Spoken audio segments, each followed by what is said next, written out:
जय माँ काली।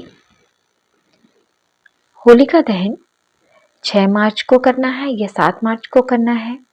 शुभ मुहूर्त क्या है?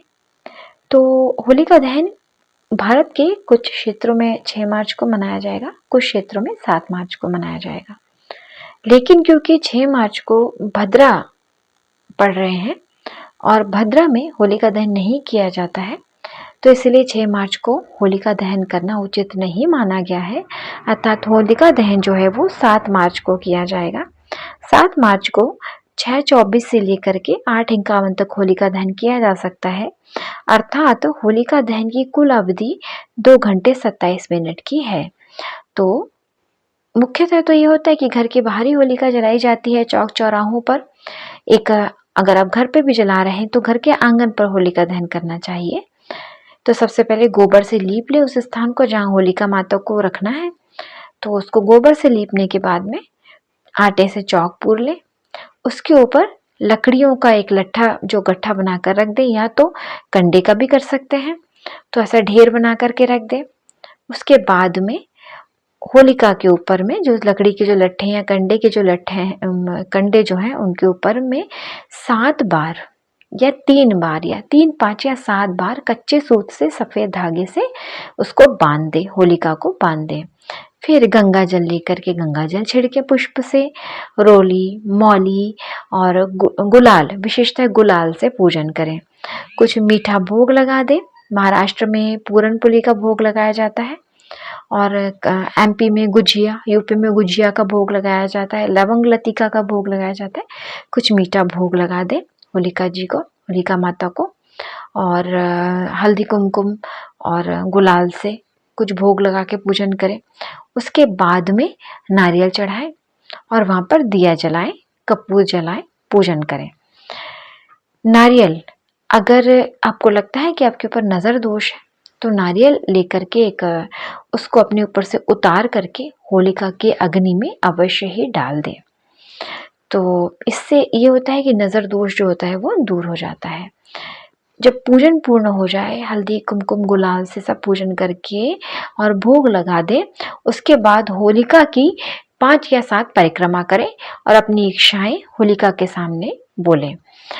तो होलिका के संबंध में कथा ये आती है कि होलिका दहन इसलिए मनाया जाता है कि भगवान विष्णु के अनन्य भक्त हुए हैं भक्त प्रहलाद।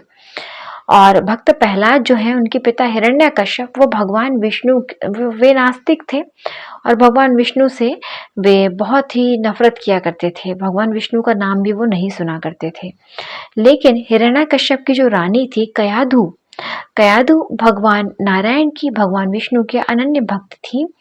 और भगवान की कृपा से, क्योंकि कयाधु भगवान विष्णु जी की अनन्य भक्ति थी, इसीलिए भक्त प्रहलाद में भी वो गुण आए और वे भी भगवान विष्णु के अनन्य भक्त थे।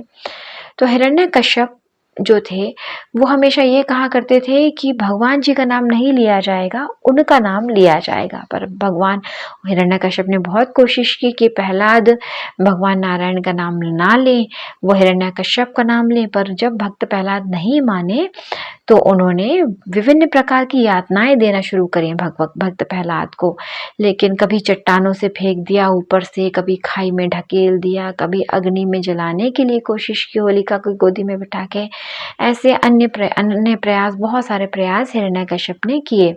फिर उन्होंने अपनी बहन होलिका को बुलाए, जिससे ये वरदान प्राप्त था कि अग्नि उसे जला नहीं पाएगी। अतः होलिका भक्त प्रहलाद को अपनी गोदी में लेकर बैठ जाती हैं। लेकिन एक भक्त की भक्ति में इतनी शक्ति होती, इतना सामर्थ्य होता है कि होलिका वहां जल के भस्म हो जाती है और भक्त प्रहलाद बच जाते हैं। तो आज भी प्रतीकात्मक रूप से ये होता है कि होलिका दहन में एक छोटा सा झंडा लगाया जाता है, उस झंडे में कुछ सिक्के बांध दिए जाते हैं। जैसे ही होलिका दहन होता है उस झंडे को खींच लिया जाता है बाहर, और बहुत भाग्यशाली व्यक्ति होता है जिसके हाथ में वो सिक्के आते हैं। तो आज भी होलिका दहन इस प्रकार से किया जाता है।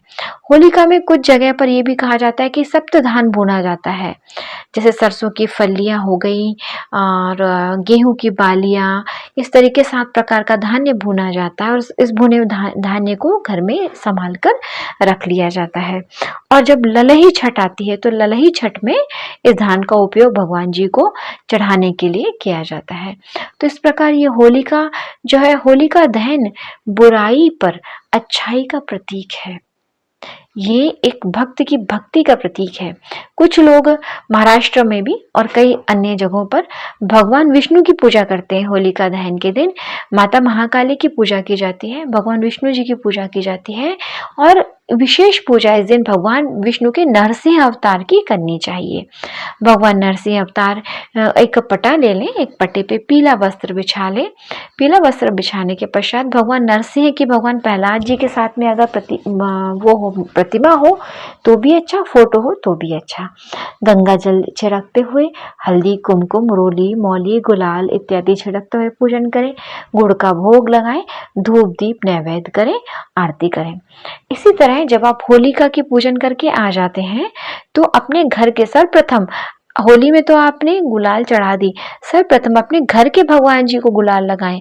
अपने भगवान जी, घर के जो भगवान जी उनको कलर्स लगाएं, उसके बाद में किसी और को कलर्स लगाएं। सबसे पहले अपने घर के भगवान जी के साथ में आप होली खेलें।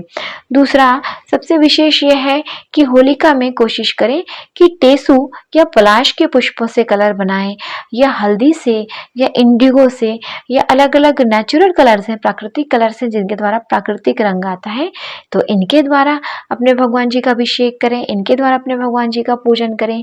टेसू या पलाश के पुष्प मिल जाते हैं तो 108 या 1008 पुष्पों के द्वारा सहस्त्रार्चन करें। तो इस प्रकार होली की रात्रि विशेष रात्रि है, विशेष साधनाओं की सिद्धि के लिए, विशेष मनोकामना की पूर्ति के लिए, शत्रु नाश के लिए, शत्रु बाधा नाश के लिए। तो अवश्य करें इस दिन पूजन। जय मां काली।